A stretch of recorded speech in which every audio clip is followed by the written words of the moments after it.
ഈശോയ്ക്ക് സ്തുതിയായിരിക്കട്ടെ. നമ്മുടെ ജീവിതം ഏറ്റവും കൂടുതൽ അനുഗ്രഹ കാരണമായിട്ട് മാറാൻ, അനുഗ്രഹിക്കപ്പെടാനുള്ള ഒരു ചെറിയ വഴിയെക്കുറിച്ച് നമുക്ക് ചിന്തിക്കാം. അത് ഈ വിശുദ്ധ ഗ്രന്ഥത്തെക്കുറിച്ച് വായിക്കുന്നതിനെക്കുറിച്ച്, അത് കേൾക്കുന്നതിനെക്കുറിച്ച്, അത് അനുസരിച്ച് ജീവിക്കുന്നതിനെക്കുറിച്ചാണ്. ഈ പുസ്തകം 73 ഗ്രന്ഥങ്ങളാണ്, നമുക്ക് 73 പുസ്തകങ്ങളാണ്. ഈ പുസ്തകങ്ങൾ പരിശുദ്ധാത്മാവിനാൽ നിറഞ്ഞ് 40-ലധികം ആൾക്കാരെ കൊണ്ട് 1400-ലധികം വർഷങ്ങൾ കൊണ്ട് എഴുതപ്പെട്ടതാണ്. ഏറ്റവും കൂടുതൽ ആൾക്കാർ വായിച്ചിട്ടുള്ള ഗ്രന്ഥമാണ്, ഏറ്റവും കൂടുതൽ ആൾക്കാരെ മനസ്സാന്തരപ്പെടുത്തിയിട്ടുള്ള ഗ്രന്ഥമാണ്, ഏറ്റവും കൂടുതൽ ആൾക്കാർ വിശ്വസിക്കുന്ന ഗ്രന്ഥമാണ്, ഏറ്റവും കൂടുതൽ ഭാഷകളിലേക്ക് തർജ്ജമ ചെയ്യപ്പെട്ടേക്കുന്ന ഗ്രന്ഥമാണ്. അപ്പോൾ ഇങ്ങനെ ഒത്തിരിയേറെ പ്രത്യേകതകളുള്ള ഈ വിശുദ്ധ ഗ്രന്ഥം അതിൻ്റെ അവസാന ഭാഗം സംഗ്രഹിക്കുമ്പോൾ ദൈവത്തിൻ്റെ പരിശുദ്ധാത്മാവ് വെളിപാടിൻ്റെ പുസ്തകം അധ്യായം 1:3 നമ്മളോട് പറയുകയാണ്, ഈ പ്രവചന ഗ്രന്ഥത്തിലെ വാക്കുകൾ വായിക്കുന്നവരും കേൾക്കുന്നവരും ഇതിൽ എഴുതപ്പെട്ടിരിക്കുന്നത് പാലിക്കുന്നവരും അനുഗ്രഹീതർ. എന്ന് വെച്ച് കഴിഞ്ഞാൽ അത് അനുഗ്രഹിക്കപ്പെട്ടവരായതുകൊണ്ട് വായിച്ചു എന്നല്ല, വായിച്ചാൽ അനുഗ്രഹിക്കപ്പെടുമെന്നുമല്ല, മറിച്ച് എപ്പോൾ വായിക്കുന്നോ അപ്പോൾ അനുഗ്രഹം, എപ്പോൾ കേൾക്കുന്നോ അപ്പോൾ അനുഗ്രഹം, എപ്പോൾ പാലിക്കുന്നോ അപ്പോൾ അനുഗ്രഹം. അപ്പോൾ എങ്ങനെ നമുക്ക് ദൈവവചനം വായിക്കാൻ പറ്റും, എങ്ങനെയാണ് വായിക്കേണ്ടത് എന്നതിനെക്കുറിച്ചാണ് നമ്മൾ ചിന്തിക്കുന്നത്. അപ്പോൾ ഏറ്റവും നല്ല മാതൃക ഈശോ വചനം വായിച്ചതിനെക്കുറിച്ച് ധ്യാനിക്കുന്നതായിരിക്കുമല്ലോ. അപ്പോൾ ഈശോ വചനം വായിച്ചുകൊണ്ടാണ് ഈശോയുടെ പരസ്യ ജീവിതകാലം ആരംഭിക്കുന്നത്. അപ്പോൾ ആരംഭിക്കുന്ന സമയത്ത് ഈശോ അവരോട് പറഞ്ഞു തുടങ്ങുന്ന ഒരു ഭാഗം, ഈശോ വചനം വായിച്ച ഒരു ഭാഗം ലൂക്കായുടെ സുവിശേഷം 4-ാമത്തെ അധ്യായം 16 തൊട്ട് 21 വരെയുള്ള തിരുവചനങ്ങളിൽ നമ്മൾ കാണുന്നുണ്ട്. അവിടെ കാണുന്ന പ്രത്യേകതകളെ നമ്മളൊന്ന് ആഴത്തിൽ പഠിച്ച, നമ്മുടെ ജീവിതത്തിൽ അതൊന്ന് അനുവർത്തിക്കാൻ വേണ്ടിയിട്ട് പരിശ്രമിച്ച നമ്മുടെ ജീവിതം മുഴുവൻ അനുഗ്രഹമായിട്ട് മാറും. അത് നമുക്കൊന്ന് വായിക്കാം, എന്നിട്ട് ജസ്റ്റ് ഒന്ന് ചിന്തിച്ച് നോക്കാം. ഒന്നാമത്തെ കാര്യം, യേശു താൻ വളർന്ന സ്ഥലമായ നസ്രത്തിൽ വന്നു എന്നുള്ളതാണ്. പ്രിയപ്പെട്ടവരെ, ഈശോ വളർന്ന സ്ഥലത്ത്, നമ്മൾ വളരുന്ന സ്ഥലത്ത് ഒക്കെ തിരുവചനം വായിക്കാൻ വേണ്ടിയിട്ട് ഈശോ നമ്മളോട് പറയുകയാണ്. നമ്മൾ വളരാൻ വേണ്ടിയിട്ട് നമ്മളെ കൊണ്ട് ഏതെങ്കിലും ഒരു വീട്ടിലാക്കിയിട്ടുണ്ട്, എവിടെയെങ്കിലും സ്ഥാപനങ്ങളിൽ, സ്കൂള്, കോളേജ്, മഠം, അങ്ങനെ എവിടെയെങ്കിലുമൊക്കെ നമ്മൾ വളരുന്നതിന് വേണ്ടിയിട്ട്, ആത്മീയമായിട്ട് വളരുന്നതിന് വേണ്ടിയിട്ട്, ശാരീരികമായിട്ട് വളരുന്നതിന് വേണ്ടിയിട്ട് ദൈവം ആക്കിയിരിക്കുന്ന സ്ഥലമാണ് എവിടെയാണെങ്കിലും.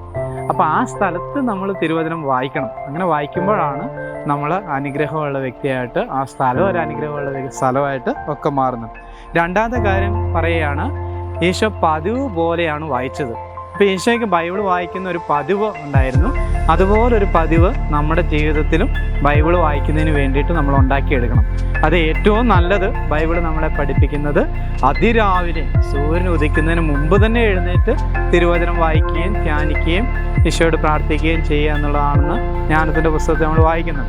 അപ്പോൾ എന്തെങ്കിലും ഒരു പതിവ് നമ്മുടെ ജീവിതത്തിൽ ഉണ്ടാക്കണം. രാവിലെ വായിക്കുന്നതോ, ഉച്ചയ്ക്ക് വായിക്കുന്നതോ, വൈകുന്നേരം വായിക്കുന്നതോ, രാത്രി വായിക്കുന്നതോ, 4 നേരം ഭക്ഷണം കഴിക്കുന്ന പോലെ 4 നേരം വായിക്കുന്നതോ, ഏതെങ്കിലുമൊക്കെ കാര്യങ്ങൾ തുടങ്ങുന്നതിന് മുമ്പ് വായിക്കുന്നതോ, അത് അവസാനിപ്പിക്കുമ്പോൾ വായിക്കുന്നതോ, അങ്ങനെയൊക്കെ ഏതെങ്കിലും തരത്തിലുള്ള പതിവുകൾ നമ്മുടെ ജീവിതത്തിൽ ഉണ്ടാക്കിയെടുക്കണം. ബൈബിൾ വായിക്കുമ്പോൾ ഉൽപ്പത്തി തൊട്ട് വെളിപാട് വരെ വായിക്കുന്ന ഒരു പതിവ് വേണം ഉണ്ടാക്കാം. അല്ലെങ്കിൽ നമ്മൾ വിശുദ്ധ കുർബാനയിൽ വായിക്കുന്ന പോലെ ഒരു 5 സ്ഥലങ്ങളിൽ നിന്ന് വായിക്കുകയാണെങ്കിൽ കുറേ കൂടി നല്ലതായിരിക്കും എന്ന് എനിക്ക് തോന്നിയിട്ടുണ്ട്. അത് ബൈബിള് വിശുദ്ധ കുർബാനയിൽ നമ്മൾ വായിക്കുന്നത് ശ്രദ്ധിച്ചിട്ട്, ഒന്ന് പഞ്ചഗ്രന്ഥികളിൽ നിന്നൊരു ഭാഗം വായിക്കും, പ്രവചന ഗ്രന്ഥങ്ങളിൽ നിന്നൊരു ഭാഗം വായിക്കും, സങ്കീർത്തനത്തിനകത്തുനിന്നൊരു ഭാഗം വായിച്ച് പ്രാർത്ഥിക്കും, അതോടൊപ്പം തന്നെ സുവിശേഷത്തിൽ നിന്നൊരു ഭാഗം അച്ഛൻ വായിക്കും, ലേഖനങ്ങളിൽ നിന്നൊരു ഭാഗം ശുശ്രൂഷ വായിക്കും. അങ്ങനെ 5 വായനകൾ നമ്മൾ വിശുദ്ധ കുർബാനയിൽ കാണുന്നുണ്ട്. അതുപോലൊരു വായന പല സ്ഥലങ്ങളിൽ നിന്ന് എടുത്തു വെച്ച് വായിക്കുകയാണെങ്കിൽ നല്ലതാണ്. അല്ലെങ്കിൽ ബൈബിളിനെ ഒരു 10 ഭാഗമായിട്ട് വിഭജിച്ചിട്ട് എല്ലാ ഭാഗത്തും ഇത്തിരി വായിക്കുന്ന ഒരു ശൈലി നമുക്കുണ്ടാക്കിയെടുത്താൽ അത് വളരെ നല്ലതാണ്.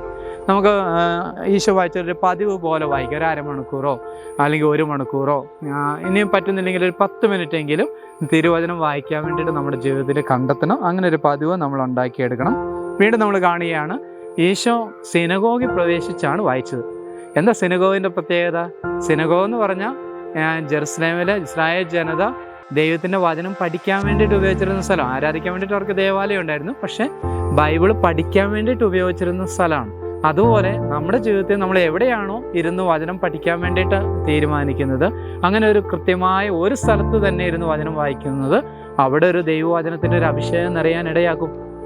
നമ്മൾ ഒരു പ്രെയർ റൂമിലിരുന്ന് പ്രാർത്ഥിക്കുകയാണ്, അല്ലെങ്കിൽ നമ്മുടെ കിടപ്പുമുറിയിലാണ് വായിക്കുന്നതെങ്കിൽ, അല്ലെങ്കിൽ ഏതെങ്കിലും ഒരു കസേരയിലിരുന്നാണ് വായിക്കുന്നതെങ്കിൽ അവിടെ ഇരുന്ന് വായിക്കുമ്പോൾ അവിടെ ഒരു അഭിഷേകമുള്ള സ്ഥലമായിട്ട് മാറും. കാരണം ദൈവവചനത്തിന് ശക്തി ഉള്ളതുകൊണ്ട് ആ ശക്തി ആ സ്ഥലങ്ങളിലേക്ക് നിറയും. അങ്ങനെ അതൊരു അനുഗ്രഹമുള്ള സ്ഥലമായിട്ട് മാറും. ഈശോ പറഞ്ഞത് ഓർക്കുന്നില്ലേ, നിങ്ങളെല്ലാ സൃഷ്ടികളോട് സുവിശേഷം പ്രസംഗിക്കാനാണ്. അപ്പോൾ ദൈവവചനം വായിക്കുമ്പോൾ നമ്മൾ ഉറക്കെ വായിക്കണം. നിയമാവർത്തനം 31:11 നമ്മളത് വായിക്കുന്നുണ്ട്. എല്ലാ ദിവസവും വചനം വായിക്കുമ്പോൾ അത് ഉറക്കെ വായിക്കണമെന്ന് വിശുദ്ധ ഗ്രന്ഥം നമ്മളെ പഠിപ്പിക്കുന്നത്. കാരണം ഈ പ്രകൃതി അനുഗ്രഹിക്കപ്പെടാൻ തിരുവചനം അവർ കേൾക്കണം. അതുപോലെ തന്നെ വചനം വായിക്കുമ്പോൾ എല്ലാ ദിവസവും വായിക്കണമെന്ന് നിയമാവർത്തനം 17:19 നമ്മൾ കാണുന്നുണ്ട്. എല്ലാ ദിവസവും വായിക്കണം. അപ്പോൾ അങ്ങനെ എല്ലാ ദിവസവും ഉച്ചത്തിൽ ദൈവവചനം വായിക്കുന്ന ഒരു പതിവ് നമുക്കുണ്ടാവണം. നമുക്ക് വേണ്ടിയിട്ടൊരു സിനഗോഗ് നമ്മൾ ക്രിയേറ്റ് ചെയ്യണം. അങ്ങനെ ആ സിനഗോഗിൽ പ്രവേശിക്കുമ്പോൾ തന്നെ ദൈവത്തിൻ്റെ ആത്മാവ് നമ്മളെ സ്വാധീനിക്കുകയും ഒരു ദൈവ സാന്നിധ്യം നമുക്ക് അനുഭവിക്കാനും പറ്റും അങ്ങനെ വായിക്കുകയാണെങ്കിൽ. വീണ്ടും ഈശോ ദൈവവചനം വായിക്കുന്നതിന് വേണ്ടിയിട്ട് എഴുന്നേറ്റ് എന്നാണ് വായിച്ചത്. എഴുന്നേറ്റ് നിൽക്കുക എന്ന് പറഞ്ഞാൽ എന്താ അർത്ഥം? നമുക്കറിയാം, നമ്മളൊരാളെ ബഹുമാനിക്കുക എന്ന് പറഞ്ഞാൽ എഴുന്നേറ്റ് നിന്നാണ് ബഹുമാനിക്കുന്നത്. അപ്പോൾ വിശുദ്ധ ഗ്രന്ഥത്തെ നമ്മൾ ബഹുമാനത്തോടെ, ആദരവോടെ, ഭക്തിയോടെ വേണം തിരുവചനത്തെ കൈകാര്യം ചെയ്യാൻ. തിരുവചനം എടുക്കുമ്പോഴും വായിക്കുമ്പോഴും ഒക്കെ. വായിക്കുന്നതിന് മുമ്പ് നമ്മൾ പ്രാർത്ഥിക്കണം. വായിച്ചതിന് ശേഷം നമ്മൾ ഈശോയ്ക്ക് നന്ദി പറഞ്ഞ് പ്രാർത്ഥിക്കണം. തുറന്ന് വായിക്കുമ്പോൾ എന്നോട് സംസാരിക്കണമെന്ന് നമ്മൾ ഈശോയോട് പ്രാർത്ഥിക്കണം. അങ്ങനെ ഒരു ശൈലി, ഒരു ബഹുമാനം നമുക്ക് വേണം. കത്തോലിക്ക സഭയുടെ മതബോധന ഗ്രന്ഥത്തിൽ 101-ലും 141-ലും 103-ലും 141-ലും നമ്മൾ കാണുന്നുണ്ട്, വിശുദ്ധ കുർബാനയെ സഭ എത്രമാത്രം ആദരിക്കുകയും ബഹുമാനിക്കുകയും ചെയ്യുന്നുണ്ടോ അതേപോലെ തന്നെ ഓരോ വിശ്വാസിയും വിശുദ്ധ ഗ്രന്ഥത്തെ ആദരിക്കേണ്ടതുണ്ട് എന്നാണ് സഭ നമ്മളെ പഠിപ്പിക്കുന്നത്. അപ്പോൾ വിശുദ്ധ ഗ്രന്ഥത്തെ നമ്മൾ ബഹുമാനിക്കുകയും ആദരിക്കുകയും ചെയ്യണം ഈശോ ചെയ്തപോലെ.